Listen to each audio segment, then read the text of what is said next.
30 number.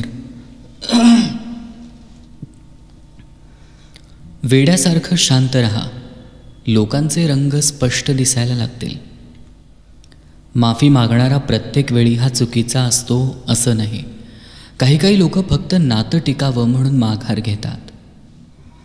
एक वेळेस माफ करून चांगलं बना, पण परत त्या व्यक्तीवर विश्वास ठेवून मूर्ख बनू नका. गैरसमज वाढत गेला की लोकांना ते पण ऐकू येतं जे आपण कधी बोललोच नाही. माफी चुकी करणाऱ्याला दिली जाते, विश्वासघात करणाऱ्याला नाही. चप्पल आणि अक्कल योग्य ठिकाणी काढलेली बरी. नवीन मिळालं म्हणून जुन्यांना विसरू नका. गरजेला जुनीच येतात, नवीन नाही. नातं जोडणं सोपं आहे, पण निभावणं फार अवघड आहे. माणसं जोडण्यापेक्षा आता माणसं ओळखणं जास्त महत्त्वाचं वाटतंय. ओढ असायला हवी, वेळ आपोआप मिळते. जे लोक आपल्यासमोर दुसऱ्यांना नावं ठेवतात ती लोक आपल्याला सुद्धा दुसऱ्यांसमोर नावं ठेवू शकतात.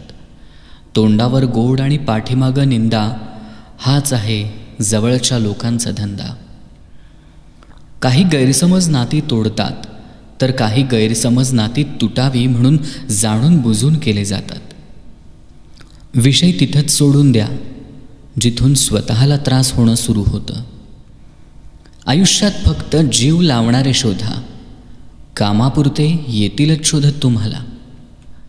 ज्यांच्या अंगी खोटेपणा त्याला मिळे मोठेपणा, ही आजच्या जगाची रीत आहे. वेदनांना फक्त साथीदार असतात, भागीदार नाही. अंधार पडल्यावर स्वतःच्या सावल्यासुद्धा साथ सोडतात, म्हणून आयुष्याच्या वाटेवर एकटं चालण्याची हिंमत ठेवावीच लागते. माणूस किती आपला आणि किती आतला हे योग्य वेळ आल्यावरच कळतं. एक कडू पण सत्य, याच्यासाठी त्याच्यासाठी नुसताच पळत होता.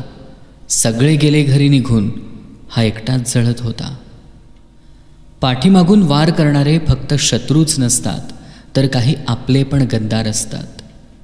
समोरच्याला कदर नसताना देखील चांगलं वागणं म्हणजे मूर्खपणा. जी लोक सरळ मनात उतरतात त्यांना सांभाळून ठेवा, आणि जी मनातून उतरतात त्यांच्यापासून सावध राहा.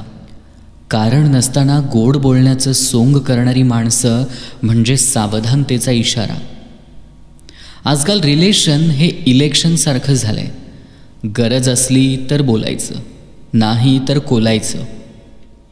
बोलणं बंद झाल्यानं सगळी नाती तुटत नाहीत, पण कधी कधी नाती तुटू नये म्हणून बोलणं बंद करावं लागतं. माणुसकीला वाव देणारी माणसं शोधा, माणुसकीचा आव आणणारी नको.